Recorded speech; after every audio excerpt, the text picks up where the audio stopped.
Did you really wear that to your wife's funeral? My son-in-law asked loud enough for the entire restaurant to hear, and I swear every fork stopped moving at once.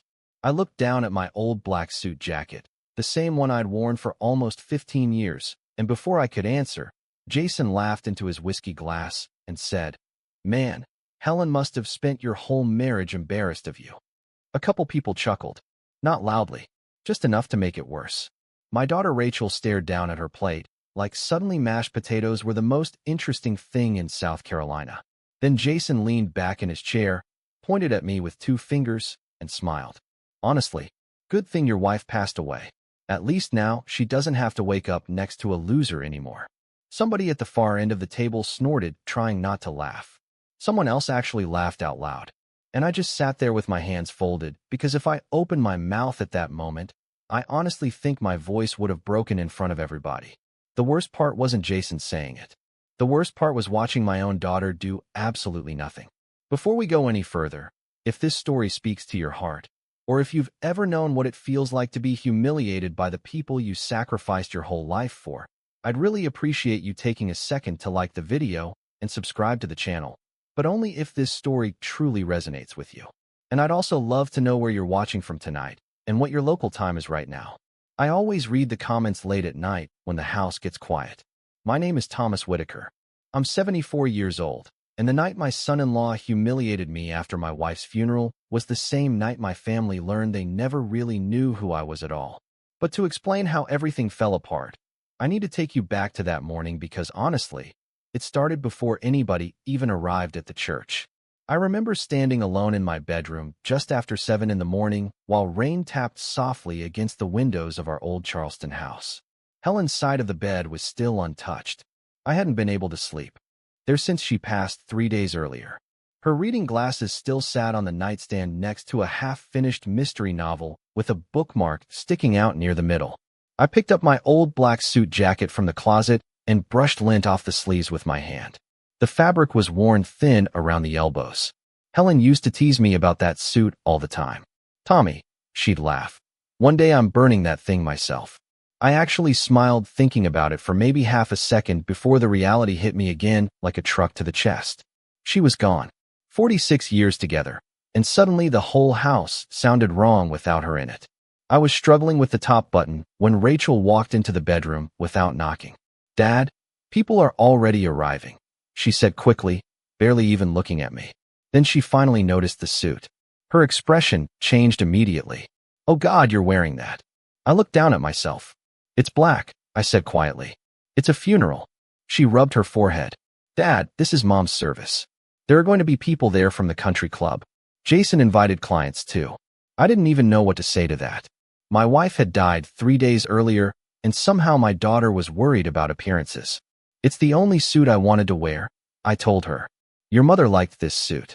Rachel let out this exhausted sigh like I was being difficult on purpose. "No, Dad.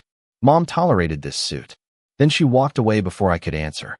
I remember standing there staring at the doorway after she left, feeling smaller than I had in years. The church service itself was mostly a blur. I shook hands. I hugged people. I heard the same phrases over and over. Helen was wonderful. She lit up every room. "We're praying for you." But every now and then I'd catch Jason whispering something to somebody while glancing toward me. Little smirks. Quiet laughs. I tried ignoring it because burying your wife is already hard enough without fighting your own family in a church parking lot. After the burial, everybody headed over to this upscale steakhouse Jason picked out near the marina. Expensive place. White tablecloths. $80 ribeyes. The kind of restaurant where waiters introduce themselves like they're performing on Broadway. I almost didn't go.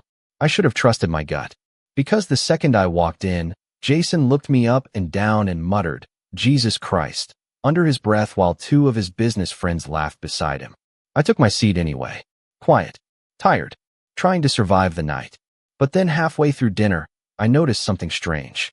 Every time Jason made another joke about me being cheap, Rachel looked nervous instead of amused. Not guilty. Nervous. Like she was afraid he might accidentally say something he wasn't supposed to say. And that was the moment I realized my daughter had been hiding something from me long before Helen died. I did not realize it that night at the restaurant.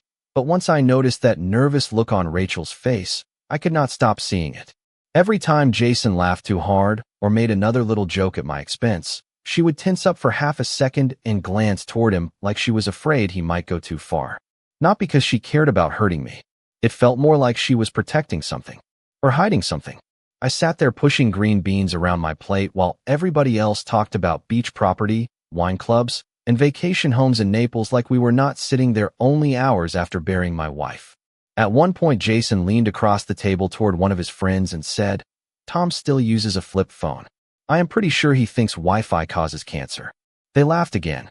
I smiled politely because after a certain age, you learn there is no dignity in arguing with people who already decided who you are. But the truth is, none of them knew a damn thing about me. Rachel especially. That part hurt more than I wanted to admit. When Rachel was little, she used to follow me everywhere. Back in the 1980s, before Charleston exploded with tourists and luxury condos, I worked 6 days a week renovating old waterfront homes downtown.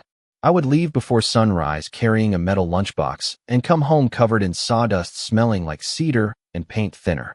Rachel used to run down the hallway, yelling, "Daddy's home," every single night. I still remember her tiny sneakers squeaking across the kitchen floor. Helen would stand at the stove stirring soup or chili while music played softly from the radio. Those were the good years. Simple years. We did not have much money back then either. At least not visibly. Our first house had crooked hardwood floors and an air conditioner that barely worked during August heat waves. But Helen always made it feel warm. Rachel was around 10 the first time I realized she was starting to feel embarrassed by me. Her private school hosted this father-daughter banquet every spring at a country club near Mount Pleasant. Most of the fathers wore expensive suits and drove shiny European cars.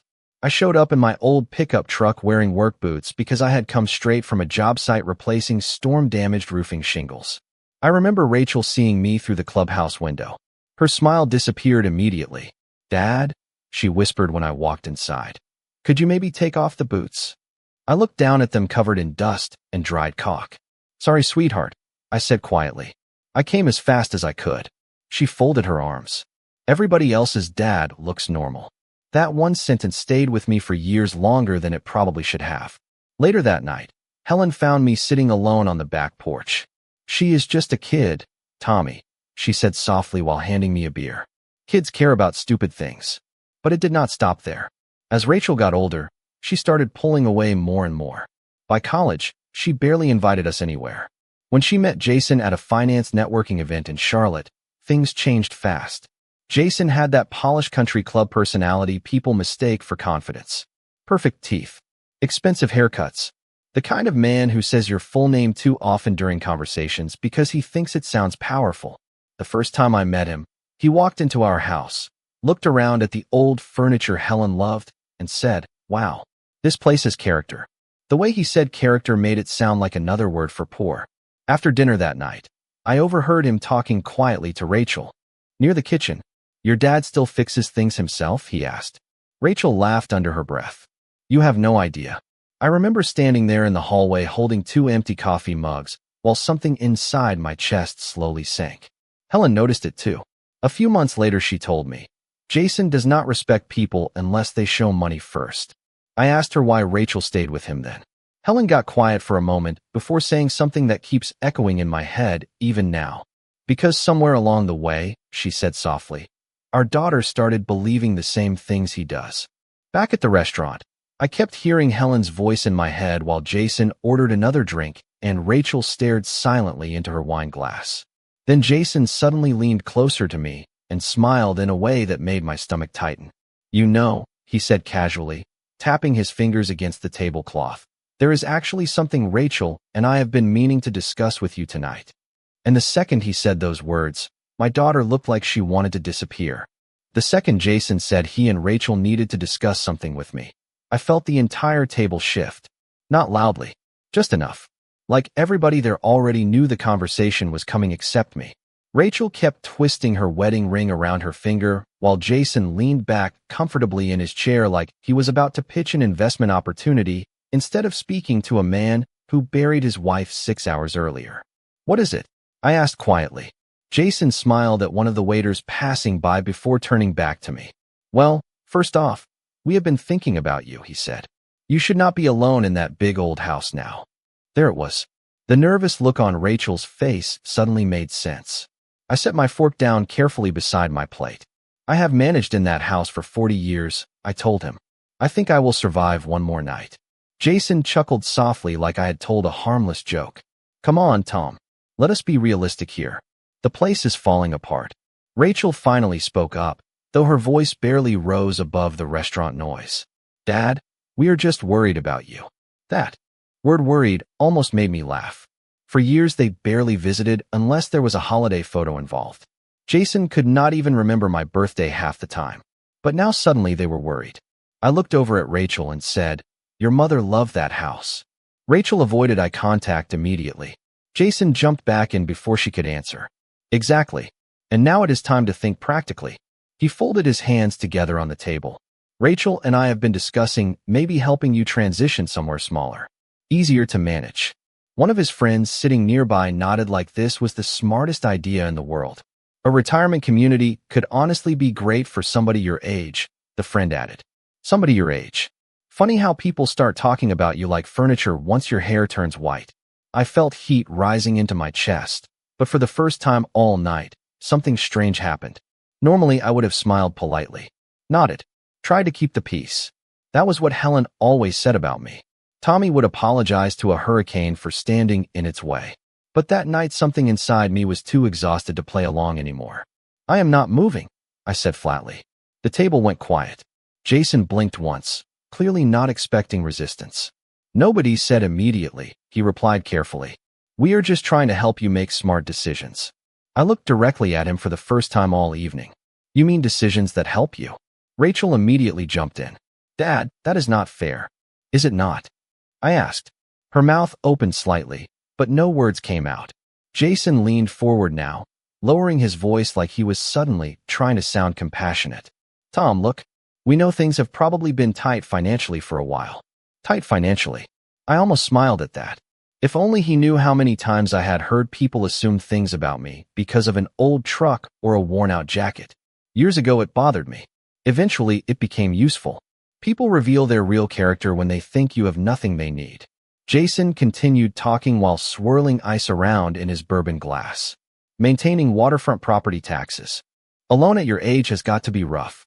Rachel finally looked at me again then, and for just a second, I saw something that looked almost like guilt. Not sadness over her mother. Guilt over something else entirely. Then Jason said the sentence that changed the entire direction of that night. Honestly, he said casually, it probably makes more sense for Rachel to inherit the house early anyway. Save everybody the legal headache later. There it was. Not concern. Not grief. Not family support. They had already been talking about my house before Helen was even buried. I sat there staring at my daughter while she stayed completely silent beside her husband. No denial. No shock. Nothing. And suddenly, I remembered something Helen told me only 2 weeks before she died.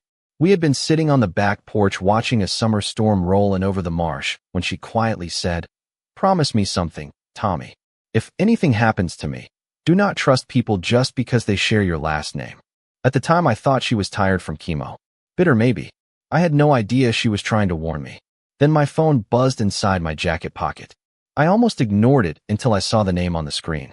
Benjamin Carter, our family attorney. And the second I answered, his first sentence made my stomach drop.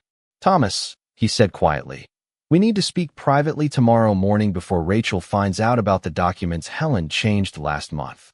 The drive home from the restaurant felt longer than usual that night. Charleston was quiet except for the sound of rainwater hissing beneath passing tires and distant foghorns from the harbor. I kept hearing Benjamin Carter's voice over and over in my head. Before Rachel finds out about the documents Helen changed last month. Changed what? Helen had handled most of the paperwork during her treatments because she said it gave her something practical to focus on. I trusted her completely. I trusted both of them, honestly. That was the part that made me feel stupid sitting alone behind the wheel of my old Ford truck at nearly midnight. When I finally pulled into the driveway, the porch light was already on. Rachel stood outside with her arms folded tightly against the cold wind. Jason's black Mercedes sat behind her. I stayed in the truck for a moment longer than normal because suddenly I did not want to go inside my own house with them waiting there. Rachel walked down the driveway as I stepped out. Dad, are you okay? She asked softly. For a second, she sounded like my little girl again. Tired, worried, human. Then Jason climbed out of the passenger side, holding his expensive wool coat, closed with one hand, and the feeling disappeared instantly. Tom, he called casually.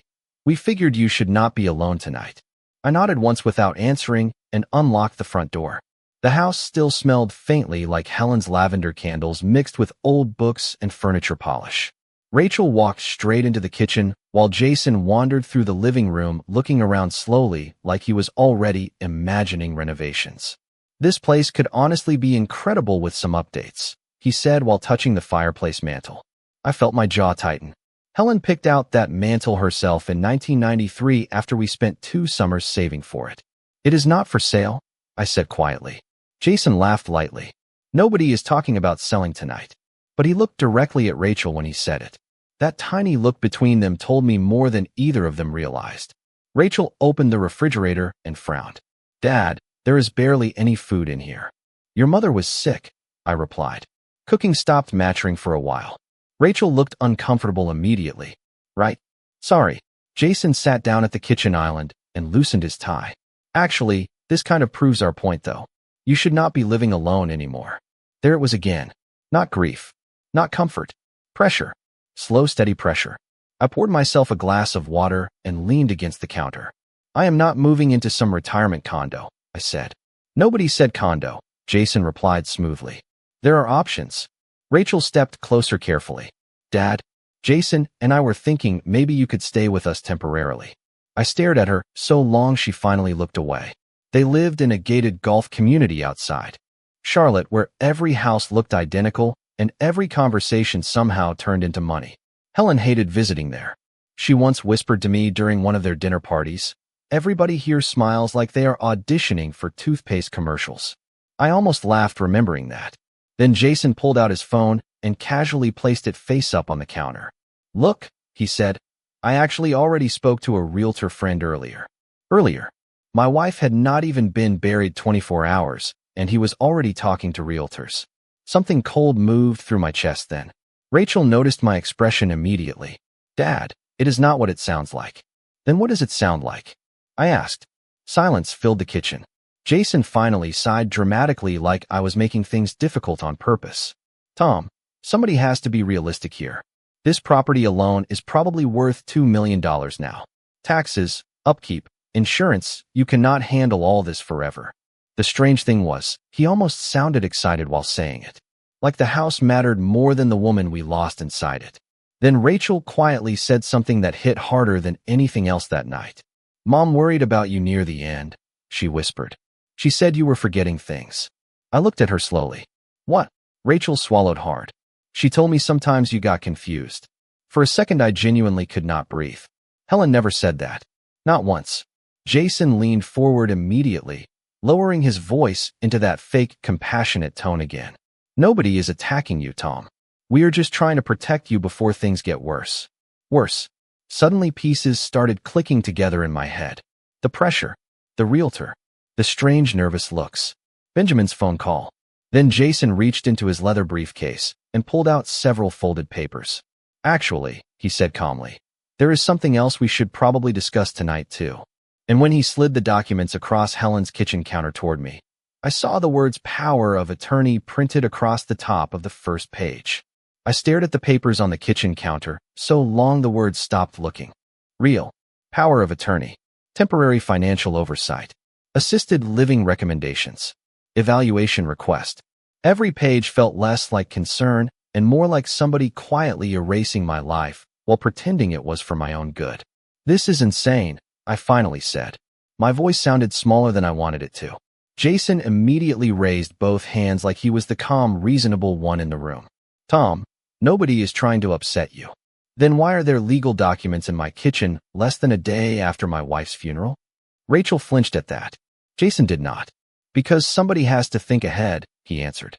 You are grieving. You are not sleeping. You are forgetting things. I looked at Rachel. You really believe that? She hesitated just long enough to hurt me. Dad, there have been moments lately. Moments. That word almost made me laugh. A 74-year-old man misplacing reading glasses suddenly becomes evidence he cannot run his own life anymore. I pushed the papers back across the counter toward them. I am not signing anything tonight. Jason's jaw tightened for the first time. Just slightly. Nobody said tonight. He replied carefully, but I could hear irritation underneath his voice now. We are just trying to prevent bigger problems later. Then Rachel quietly added, Mom wanted us to help if things got bad. That one landed hard because I could not ask Helen if it was true. The dead cannot defend themselves when people start rewriting their words. I barely slept that night. Around 2 in the morning, I walked through the house, turning off lamps Helen used to leave on. Her sweater still hung over the back of the living room chair. Her tea mug was still beside the sink with faded lipstick on the rim. I sat there in the dark listening to the grandfather clock tick while my phone buzzed every 20 minutes upstairs. The next morning, there were 6 missed calls from Rachel and 3 texts. Dad, please answer. We are worried about you. Jason thinks you should not be alone right now. That phrase kept appearing over and over. Not alone. Not safe. Not stable. By noon, it had already spread beyond the family. My cousin Diane called from Savannah, sounding strangely cautious. Tommy, she said gently, Rachel mentioned you have been having a difficult time mentally since Helen passed. I closed my eyes immediately. There it was. The story had already started moving. I am grieving, I told her quietly. That is different. Diane paused awkwardly. Of course. I just think Rachel is trying to help. Help. Funny word. Jason sent me an email later that afternoon with the subject line practical next steps. Attached were brochures for retirement communities outside Charlotte. One had smiling gray-haired couples playing pickleball under giant oak trees like aging was some kind of vacation package. At the bottom he wrote, We all want what is best for you. We all. As if there had been meetings about my future without me. Rachel started calling nonstop after that. Sometimes crying. Sometimes frustrated. Dad, why are you making this harder? She asked during one call. Making what harder? I replied, Your plan to take my home? She went silent for a second. That is not fair. Neither is telling people I am losing my mind. She started crying then. Real crying too. That was the dangerous part. Rachel always cried when she wanted people to stop asking difficult questions. We are trying to protect you, she whispered again.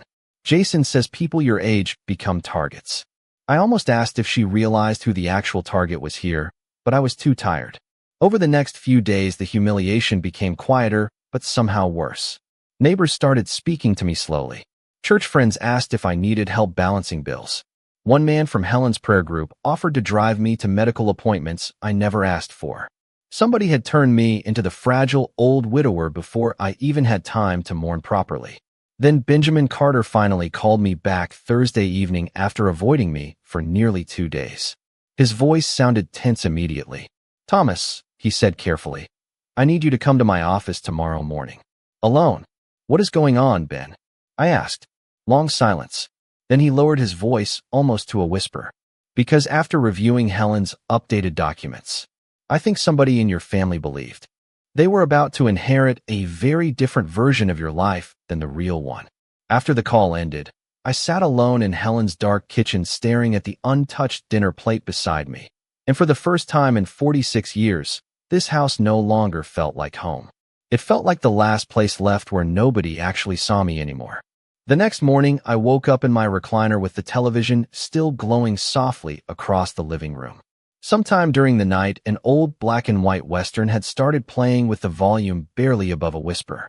Helen used to fall asleep to those movies all the time. She liked the simple ones where the good guy still looked tired by the end instead of invincible. For a few seconds after opening my eyes, I forgot she was gone. Then I looked toward the hallway expecting to hear her slippers against the hardwood floor, and the silence hit me all over again. I sat there staring at the untouched Afghan blanket folded over the couch arm while rain rolled down the windows in thin gray streaks. The house sounded hollow now. Even the refrigerator humming in the kitchen somehow felt lonely. Around 8:30, I made coffee for 2 out of habit. I poured Helen's cup before realizing what I had done. I stood there holding the mug so long the coffee started cooling in my hands. That was the moment something inside me finally cracked quietly instead of dramatically. Not anger. Not grief exactly. Recognition. I had spent my whole life trying to make other people comfortable. My workers. My clients. My daughter. Even Jason. Especially Jason. I kept telling myself that patience was kindness, that staying quiet kept families together. But sitting there alone in that kitchen, I started realizing silence can also teach people they are allowed to keep taking pieces of you. My phone rang around 9. Rachel again. I almost ignored it before answering. "Dad?" she said carefully. "Where are you?" I frowned slightly. "At home." She let out a breath like she had been nervous. "Jason went by earlier, and your truck was gone." I looked out the front window at my truck sitting exactly where it always Saturday. "No, he did not," I said quietly. Silence. Then she stumbled slightly over her words. "Well, maybe he drove by late last night." There it was again. Tiny lies stacked on top of each other, so casually, they almost sounded normal now. "Rachel," I asked softly, "when did you stop trusting me enough to tell me the truth?" She got defensive immediately. "Dad, why are you acting like we are your enemies?" I laughed once under my breath. Not because anything was funny, because I suddenly realized she genuinely believed they were helping me. Jason had wrapped everything in concern so carefully that even Rachel could not separate manipulation from love anymore. "I have an appointment this morning," I told her. "With Benjamin." The line went dead quiet for nearly 3 seconds. Then Rachel spoke too quickly. "Why?" That one word told me everything. "To discuss your mother's paperwork," I answered. Rachel inhaled sharply. "Dad, Jason and I were already handling most of that." "No," I said calmly. "You thought you were." She started talking faster after that. "Please do not let Ben confuse you. Jason says lawyers make things more complicated than they need to be." I closed my eyes at that sentence. "Jason says." "Jason thinks." "Jason believes." My daughter barely sounded like herself anymore. Before hanging up, she quietly asked, "You still trust me, right?" And honestly, that question hurt more than the lies, because she already knew the answer before asking it. Benjamin's office sat above an old insurance building near Broad Street downtown. Same place it had been for nearly 30 years. When I walked inside, his receptionist gave me one of those careful, sympathetic smiles people save for funerals and hospitals. Benjamin himself looked exhausted when he opened his office door. "Thomas," he said quietly. "Sit down." There were folders spread across his desk. Thick ones. More paperwork than I had ever seen related to my own life. Benjamin removed his glasses slowly and rubbed his eyes before speaking again. "I need you to understand something before we continue," he said. "Helen became very concerned during her final months." My chest tightened immediately. "Concerned about what?" Benjamin hesitated. Then he slid a sealed envelope across the desk toward me. My name was written on the front in Helen's handwriting. Thomas. Only Thomas. Nothing else. No explanation. Just my name. My hands actually trembled touching it because suddenly I realized my wife had known something was coming long before I did. Benjamin looked at me carefully and said, "She told me to give you that letter only after the funeral, because she believed once people discovered the truth about your finances, your family was going to change very quickly." I sat in Benjamin Carter's office for almost 10 minutes before opening Helen's letter. I kept tracing my thumb across her handwriting like somehow the paper still carried warmth from her hands. Benjamin stayed quiet the entire time. He knew Helen long enough to understand silence mattered sometimes. Finally, I opened the envelope carefully and unfolded 3 pages written in blue ink. The first line alone made my throat tighten. "Tommy, if you are reading this, it means people are already trying to decide what should happen to your life before you even had time to grieve mine." I stopped reading for a second and looked out Benjamin's office window toward the Charleston harbor. Helen knew. Somehow she saw all of this coming before I did. I kept reading slowly. She explained everything. Years earlier, when my construction company quietly partnered with a commercial land developer outside Savannah, I had chosen to keep my ownership stake private. At first it was for tax reasons. Later it became something else entirely. Peace. The more money we made, the less we talked about it publicly. We stayed in the same house, drove the same cars, wore the same clothes. Helen once said money should make life quieter, not louder. Over time, those investments turned into commercial properties, marina partnerships, and shipping storage contracts across the Southeast. Benjamin finally slid another folder across the desk toward me while I finished reading. Inside were financial statements I had not looked at closely in years. Numbers so large they almost looked fake printed on paper. "Helen moved most assets into protected trusts 6 weeks ago," Benjamin explained quietly. And she specifically added language preventing anyone from obtaining control through claims of incapacity without independent medical review. I looked up slowly. She thought they would try? Benjamin hesitated. Helen did not trust Jason. Hearing somebody else finally say it out loud felt strangely relieving. Benjamin leaned back in his chair and sighed. Thomas, I need to ask you something honestly. Did Rachel know the extent of your holdings? No, I answered immediately. Neither of us ever discussed numbers with her. Benjamin nodded slowly like that confirmed something important. Then what is happening right now may be based on assumptions rather than facts. Assumptions. That word stayed with me all afternoon. They thought I was weak because I looked ordinary. They thought old meant helpless. They thought kindness meant ignorance. When I left Benjamin's office, the rain had finally stopped for the first time in days. Charleston looked washed clean under the pale afternoon sun. I drove toward the marina without really planning to. Helen and I used to walk there on weekends before her treatments got bad. I parked near the water and sat on a bench watching shrimp boats move slowly across the harbor while gulls circled overhead. My phone buzzed again. Jason this time. I almost ignored it before answering. Tom, he said quickly, Rachel is worried sick. Why are you shutting us out? I stared out at the water for a moment before replying. Funny. I was about to ask you the same thing. Silence. Then Jason shifted tones immediately. Smooth again. Controlled. Look, I think we got off on the wrong foot the other night. No, I said calmly. I think I finally understood the right one. He exhaled sharply. You are making emotional decisions. Actually, I replied quietly. For the first time in years, I am not. That sentence surprised even me after I said it. Jason must have felt the difference too, because his voice lost some confidence after that. Tom, nobody is against you here. I looked down at Helen's folded letter resting in my lap. Then stopped treating me like a problem that needs managing. I hung up before he could answer. That evening I did. Something small that probably sounds meaningless to anybody else. I cleaned out Helen's old office upstairs. Not because I wanted to erase her. The opposite. I wanted to sit inside a room that still felt honest. I spent hours sorting papers, old receipts, handwritten notes, photo albums, and investment files. Around midnight, I found one of Helen's yellow legal pads with a note written near the top in capital letters. Stop apologizing for taking up space. I laughed softly to myself sitting alone on the floor. Helen used to say that whenever I let people walk over me. The next morning, I called an old business contact named Walter Grayson, a developer I had not spoken to in nearly 4 years. Thomas Whitaker, he said after answering. I thought you disappeared. Not yet, I replied. Walter laughed loudly. Good, because I have been trying to reach you about that Hilton Head property deal for months. I stared out the kitchen window at the sunrise creeping across the marsh grass while coffee brewed behind me. For the first time since Helen died, something inside me shifted slightly. Not happiness, not peace, just movement, like a man waking up after sleeping too long.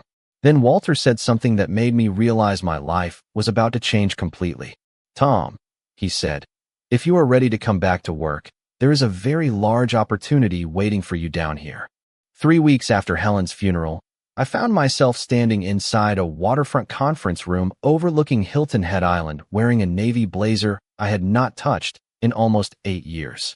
The room smelled like fresh coffee, leather folders, and ocean air drifting through partially open windows. Men half my age sat around a polished oak table waiting for me to speak.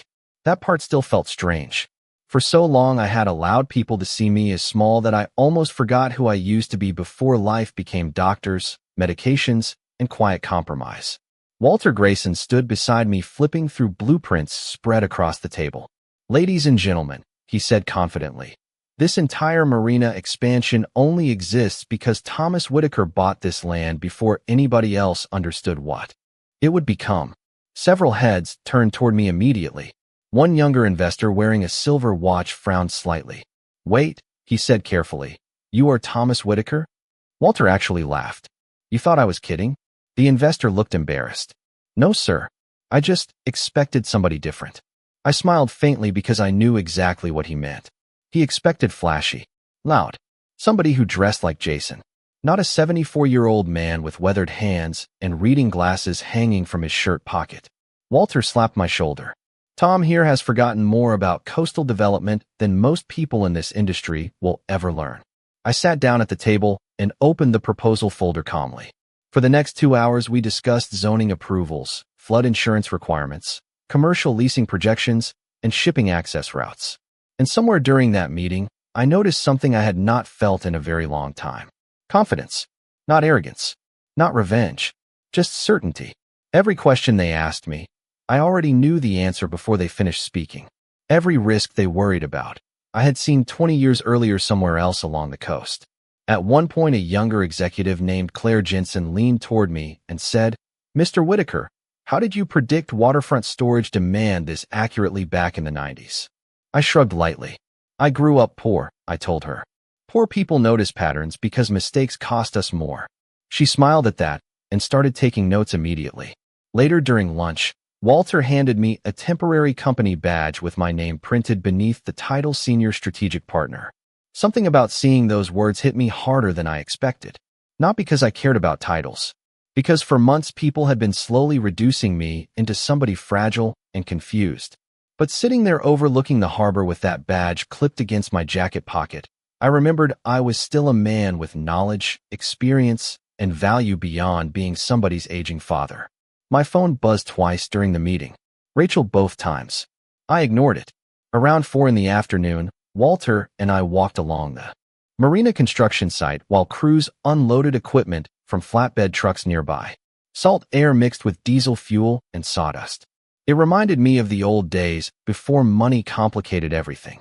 Walter glanced sideways at me while we walked. "You know your daughter called my office yesterday." I stopped walking immediately. "What?" Walter nodded slowly. "Very polite. Asked questions about your involvement down here." My chest tightened slightly. "What did you tell her?" Walter smiled faintly. "That your business affairs are none of her concern." I looked out across the water where sunlight reflected in long golden streaks against the harbor. "Thank you," I said quietly. Walter shoved his hands into his coat pockets.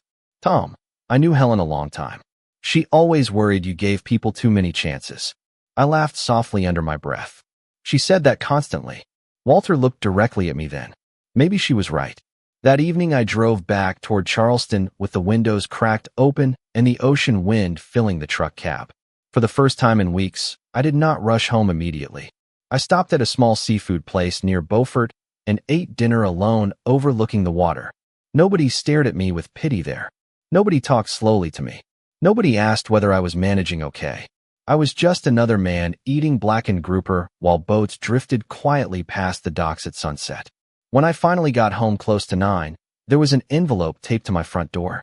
No stamp. Hand-delivered. Rachel's handwriting. I stood there under the porch light staring at it while marsh wind rustled through the oak trees overhead.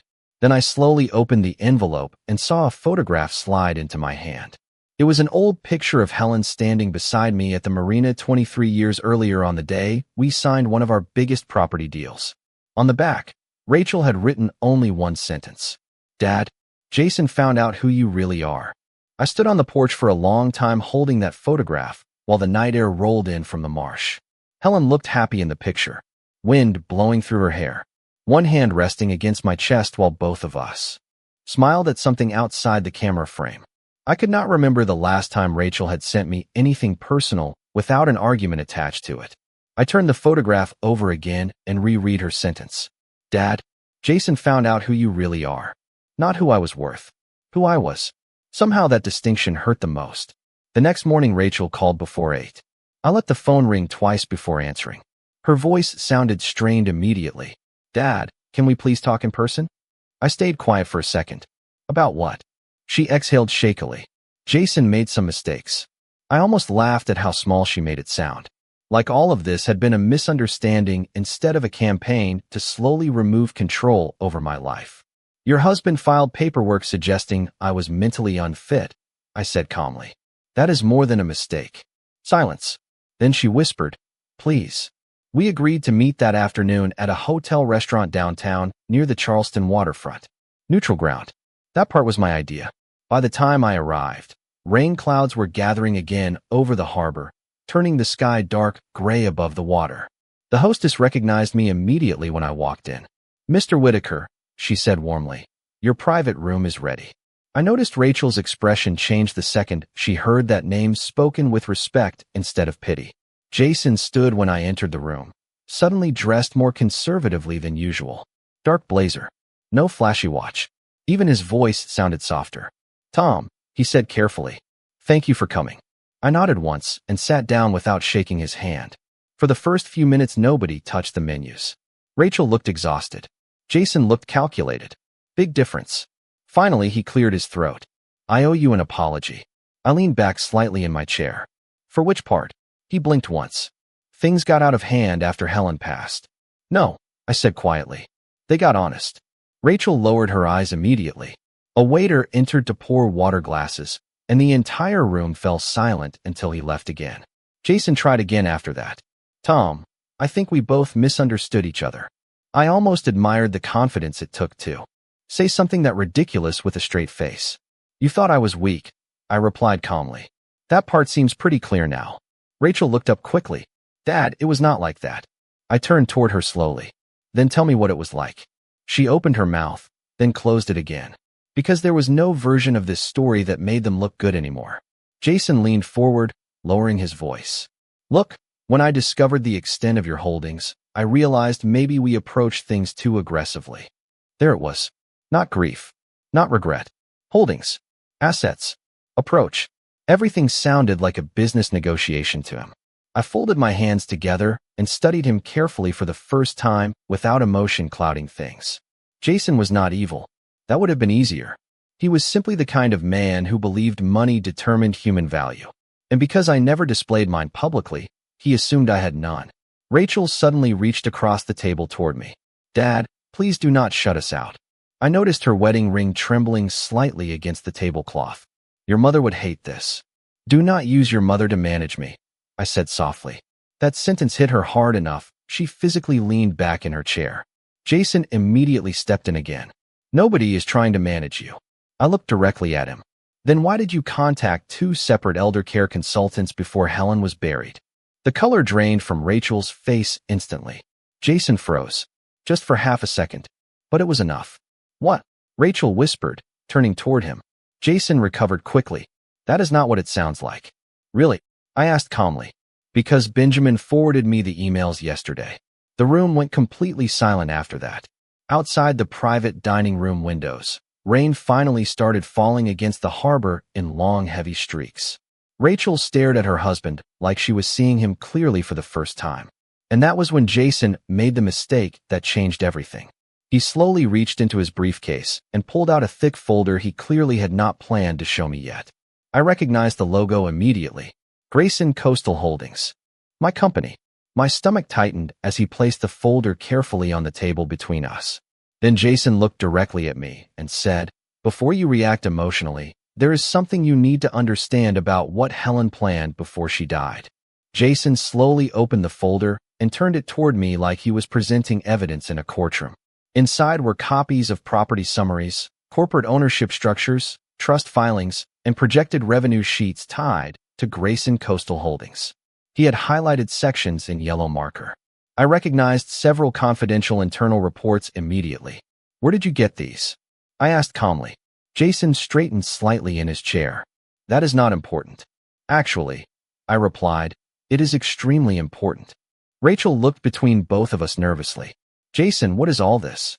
He ignored her completely and focused on me instead. "Tom, after learning the actual scope of your assets, I understand now why Helen structured things the way she did." I almost smiled hearing him suddenly speak about my wife like they were business partners instead of family. "You understand?" I asked quietly. "Then explain it to me." Jason inhaled slowly like he had rehearsed this conversation in advance. "Helen knew people would eventually try taking advantage of you." "People," I repeated. "Or you?" Rachel's face tightened instantly. Jason kept going anyway. "She wanted stability. Protection. Legacy management. Legacy management." Every sentence out of his mouth sounded like it came from a conference seminar instead of a family conversation. Rachel finally leaned toward him. "Jason, how did you even get these documents?" He hesitated just slightly too long. "One of my clients works in commercial acquisitions," he answered carefully. "When your father's name came up connected to Grayson Coastal Holdings, I looked deeper." Rachel stared at him in disbelief. "You investigated my father?" "I was trying to protect us," he snapped before catching himself. That word "us" hung in the air heavily. Not him. Not me. Us. Jason finally realized the money he mocked was attached to one of the largest private coastal investment portfolios in the Southeast. I folded my hands calmly on the table and looked directly at him. Do you know what the strange part is? Jason frowned slightly. What? You treated me better after finding out I was wealthy. Silence. Even Rachel looked down after that because there was no argument against it. Outside, rain rolled steadily across the harbor while thunder echoed faintly in the distance. The waiter knocked softly before entering with fresh coffee, but the second he sensed the tension in the room, he quietly set everything down and disappeared again. Jason leaned forward after the door closed. Tom, I admit I misjudged you. No, I corrected calmly. You judged me accurately according to your values. Rachel whispered my name softly. Dad? But I was not angry anymore. That was the strange part. Somewhere over the past few weeks, the hurt had settled into clarity instead. Jason looked exhausted now, less polished, less certain. Look, he said carefully, we handled things poorly. But you have to understand how shocking this was. I tilted my head slightly. What exactly shocked you? That I had money? Or that somebody you dismissed turned out to matter? Rachel covered her mouth briefly, like she wanted to stop crying in front of us. Jason rubbed both hands together nervously before finally saying the one honest thing I had heard from him since Helen died. I thought you were wasting your life. That sentence settled quietly between us. No yelling, no dramatic reaction, just truth sitting openly at the table for the first time. I nodded slowly. Because I drove an old truck? I asked. Because I wore old clothes? Jason looked ashamed, but said nothing. Helen and I spent 40 years building something together. I continued softly. We simply chose not to advertise it. Rachel stared at me now like she was seeing an entirely different person sitting across from her. Mom knew all this, she whispered. Every bit of it, I answered. Her eyes immediately filled again. Then why did you both hide it from me? I looked at her for a long moment before answering honestly. Because once people know what you have, you never fully know whether they still love who you are. That one broke her completely. Rachel lowered her face into her hands and started crying quietly at the table. Jason reached toward her automatically, but she pulled away from him. For the first time since this started, he looked genuinely afraid. Not about money, about losing control.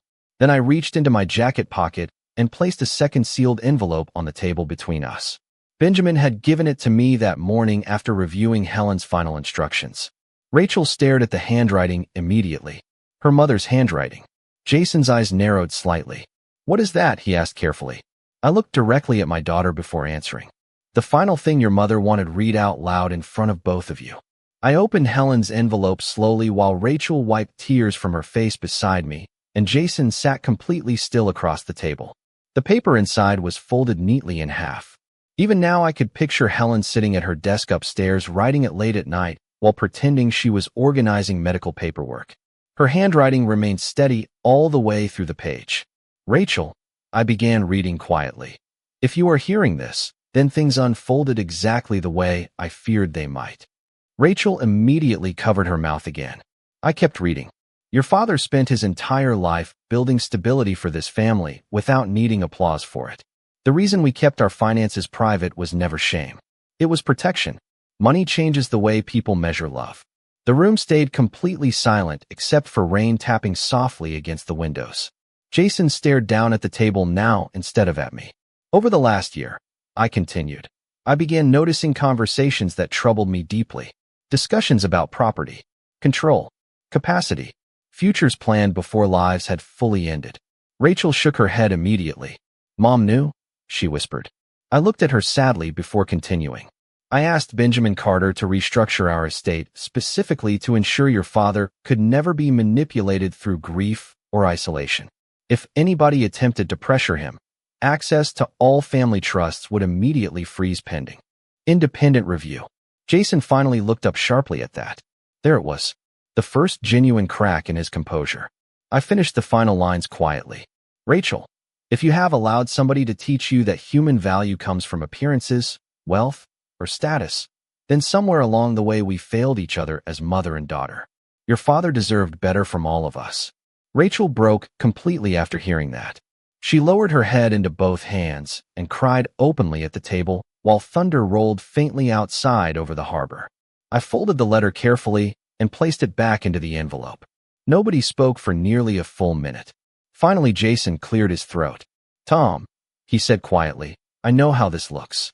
I almost smiled hearing that sentence because for the first time since Helen died, he sounded uncertain instead of confident. "No," I replied calmly. "You finally understand how it looks."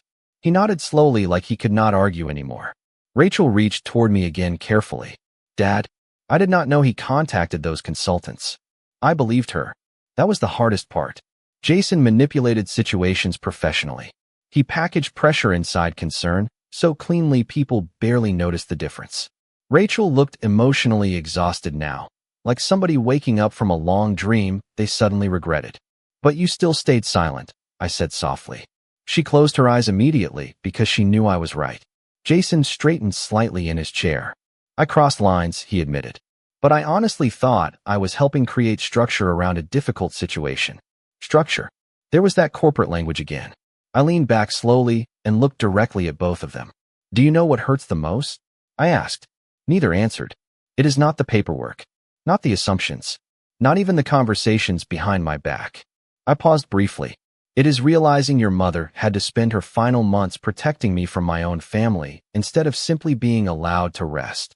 Rachel started crying harder after that. Jason lowered his eyes again. For the first time, neither of them had an argument left. The balance in the room had completely shifted now. Not because of money, because truth finally removed all the pretending. I reached into my jacket pocket and pulled out a small brass key attached to an old faded keychain Helen bought years ago in Savannah. I set it carefully on the table. Rachel frowned slightly through tears. "What is that?" "The storage office downtown," I answered calmly. "Your mother kept copies of every family trust document, property agreement, and recorded conversation she considered important." Jason's expression changed instantly. "Recorded?" he repeated quietly. I looked directly at him. "Helen started documenting things after somebody suggested I might eventually become easier to manage once her health declined." Rachel slowly turned toward her husband again, horror spreading across her face piece by piece. Jason opened his mouth like he wanted to explain something, but no words came out this time. Then my phone buzzed against the table. "Benjamin Carter." I answered immediately. "Thomas," he said quietly, "I need to inform you that somebody attempted to access restricted trust accounts this morning using outdated authorization forms." I looked directly at Jason while Benjamin continued speaking. "And according to the timestamps, those forms were submitted less than 1 hour before your meeting today." Benjamin's phone call changed the atmosphere in that room completely. Jason did not deny anything this time.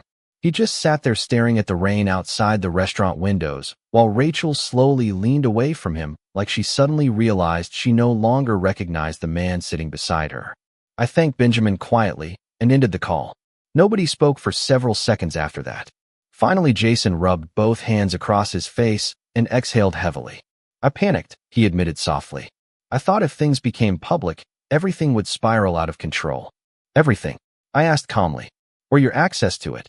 He closed his eyes briefly, but still did not answer directly. Rachel stood up from the table first.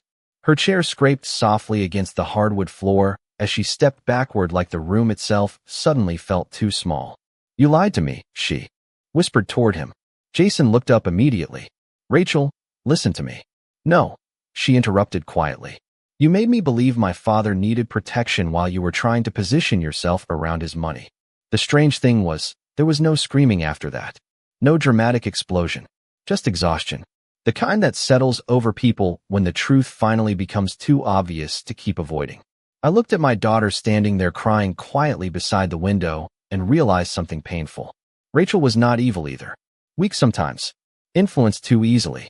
Too desperate for approval. But not evil. Jason slowly stood as well. "Tom," he said carefully, "I know there is probably nothing I can say right now that fixes this." "You are right," I answered honestly. He nodded once like he expected that. Then for the first time since I met him years earlier, he looked small. Not because of money. Because men like Jason build their entire identity around appearing successful and in control. And once that image cracks, they do not know who they are underneath it. Rachel wiped her eyes before turning toward me again. "Dad, I am sorry." Her voice sounded younger somehow. like the little girl who used to run toward me after work with scraped knees and tangled hair. I believed she meant it. But forgiveness and trust are not the same thing. I love you, I told her quietly. That will never change. She started crying harder after hearing that. But things cannot go back to how they were. I continued softly. Because what happened here matters. Rachel nodded slowly through tears because deep down she already knew. I reached into my jacket pocket and handed her the brass storage key Helen left behind.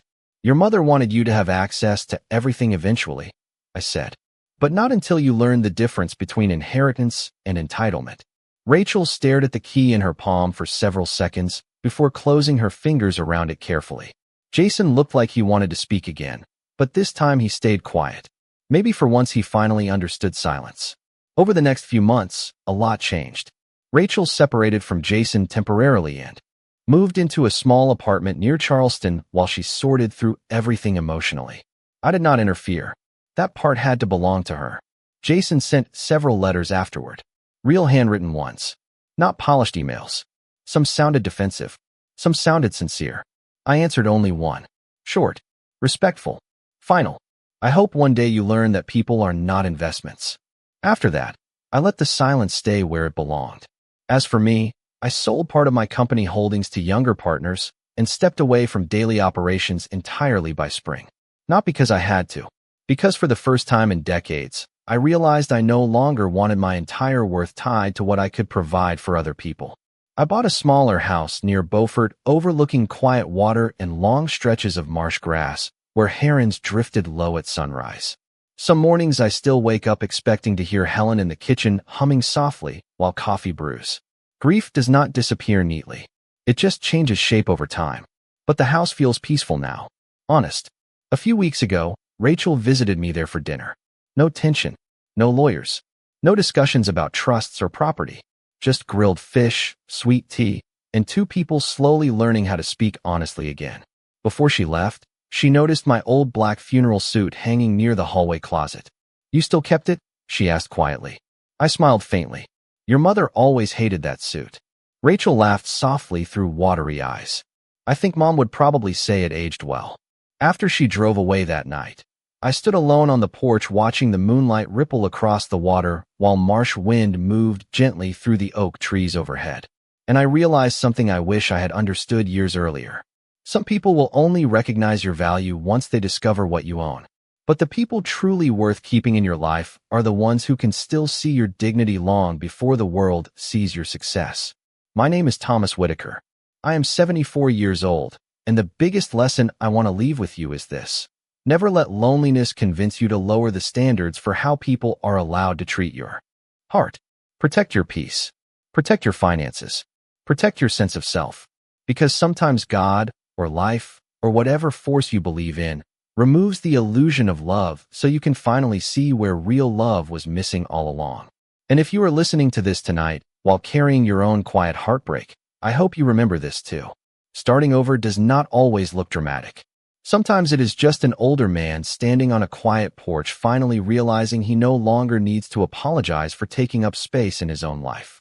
Thank you for spending this time with me and allowing me to tell this story. Truly, I know there are people out there carrying wounds they never talk about, especially from family. I hope this story made you feel a little less alone tonight.